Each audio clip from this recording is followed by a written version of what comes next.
What's up, everybody? Maddox here, and welcome back to the Pokey Historian.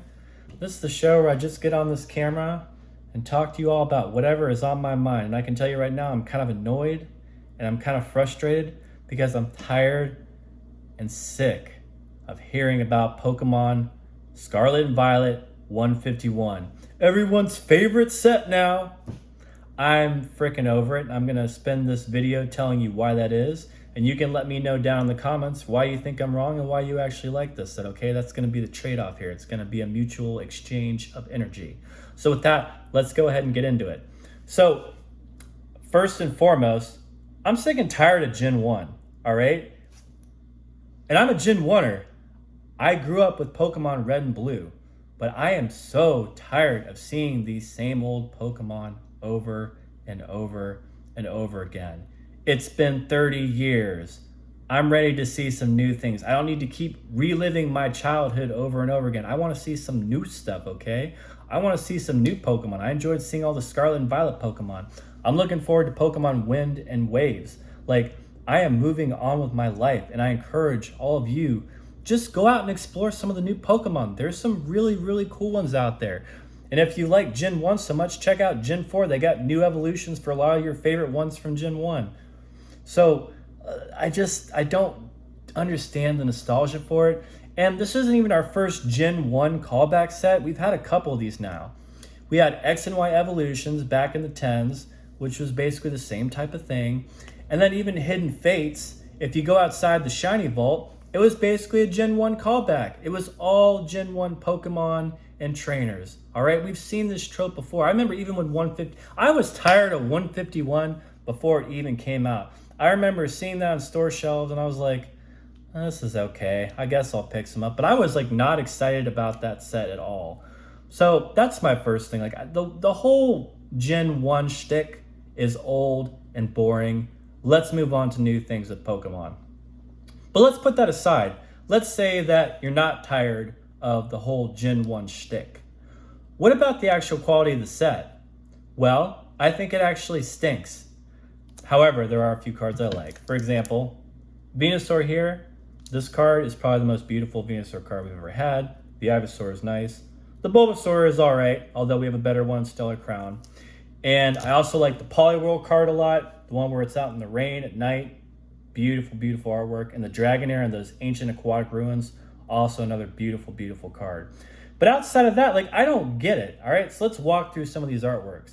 All right, so you got the Squirtle line, right? Okay, so like the Squirtle card's okay, it's by Arita, it's on the beach. But we got a cooler Squirtle card over in Stellar Crown that's a lot more fun and playful with it shooting water at a Pidgey on an outside balcony. I like that a lot more. Then the War Turtle card, like, all right, swimming in a coral reef, you can go down to South Florida and do that. And then the Blastoise card is disgusting.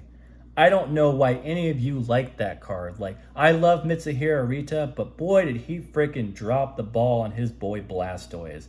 The angle is weird. There's nothing going on. The background's boring. It's just sitting underwater. Like, what a boring card. Why is that over $100? Why do you want that card? Just because of hype? It stinks. And you got the Charmander line. Okay, you got Charmander hanging out in a canyon. Like, okay, whatever. You can go out west and hang out in a canyon. Go to the Grand Canyon if you want to see a canyon, all right? You don't need to look at no Charmander card to get an idea for what canyon life is like. And then you got Charmeleon. Okay, he's climbed up in the canyon a little bit, good deal. If you want to rock climb, why don't you go to the gym? And then Charizard, look, the no-neck Zard as they call it. Like, what a ugly looking Charizard. That's got to be one of the ugliest looking Charizard cards I've ever seen. And it's amazing to me. I don't think Scarlet and Violet had a single good looking Charizard card, which is pretty wild. But that one just stinks. You know, the colors on the card are okay, but it does absolutely nothing for me. I don't understand where everybody's obsessing with that card. Like, you want a cool Charizard card? Look no further than Phantasmal Flames. That is a cool Charizard card. That might be the sickest Charizard card we have ever had. And what else is this 151 got? It's got Alakazam. All right, you got Alakazam sitting in a back room practicing some magic tricks.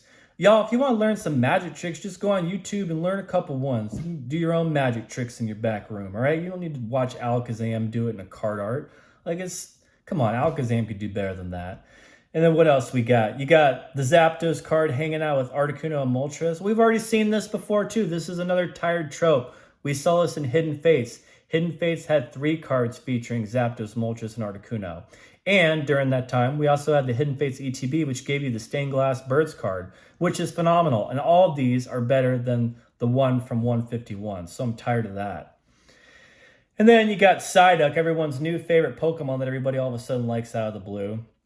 And it's walking down some stairs. Like, man, if you want to walk down some stairs, go get a 2-story house. You can walk downstairs all day. Like, who cares? If you want a cool Psyduck card, the one from Destined Rivals is sick, where it's swimming with Misty, or the one from Ascended Heroes, where it's having like a really cool time at a tropical resort outside. Those are cool Psyduck cards, y'all. Like, I don't get that one at all. I think that's a really ugly card. And you got the Caterpie from that set. That's really weird. The Nidoking is so bland. Like, oh, and the Macho is just helping some people move. If you want to move, go hire some movers and move your house. Like, you can hire movers for a couple $1,000s and get a better experience than looking at the Macho card. Oh, what a weird thing to say. Anyways, you get the idea. I really don't like this set. And then a lot of the common cards stink too. Like, I think a lot of these artworks are super, super boring. Now, the Gengar rare is okay. I'll give that one credit. I like that one by Kamiya. That's very nice. But a lot of them, like, man, there's just nothing going on with those cards. So for like a whole set that's supposed to be based around one generation of Pokemon, I think they really dropped the ball. If you want to see how you base a whole generation around like a single set or like I guess in this set it'd be 2 smaller sets, look no further than White Flare and Black Bolt. That's how it's done. Like, that set has got special illustration rares for every single Gen 5 Pokemon. And I think that is phenomenal. I wish they had done that for 151. That would have actually made for a pretty cool set. But they didn't do it. So I just don't get it. Like, a lot of the cards are just kind of stinkers. So then it kind of comes down to, why do I think people even like this set? I think a lot of it is just hype. And a lot of it is just people buying it because they think that other people like it, so they want to buy it, hold it, so they can make money off of it. I think that's what a lot is going on with this set. Because even when 151 came out, y'all, I remember just randomly going to the grocery stores on like a Sunday morning, just picking out my vegetables and all that good stuff. And there's 151 ETBs just sitting there. You could just grab them and nobody cared at all. So I think a lot of this is just investment driven. I'm almost sometimes beginning to wonder, like, if there's more people, are there more people in this hobby now that are interested in making money than actually collecting the cards? Have we actually tipped the scale in that direction yet? I'm kind of beginning to wonder. So anyways, those are my thoughts on 151. I don't hate the set, but boy, am I tired of it. And I'm definitely very, very tired of the first 151 Pokemon. I think a lot of this is just hype driven. And of course, that's not going to stop it. It's going to keep doing whatever it does. But I encourage you all, don't just do what everybody else does. Collect what you actually like. Like, if you really are obsessed with the first 151 Pokemon, go ahead and get what you want. Don't listen to me squawking in this camera about what you should like or what you shouldn't like. This is all entertainment value anyways. But, don't buy these things because everyone else is buying them. And if you're just a Pokemon speculator, can you just like take a chill pill and actually try and find some sets that you actually like instead of just trying to copy what everybody else does? Like, I know you're trying to make money, but while you're here, why not enjoy yourself a little bit? Learn about a few of the other sets. Maybe even pick up a few cards you like while you're stopping in this crazy gas station that we call the Pokemon card hobby. Get a couple things for the road while you're here. You don't need to just make money off of everything. Anyways, that's all I got to say. I'll see you in the next video. Like and subscribe.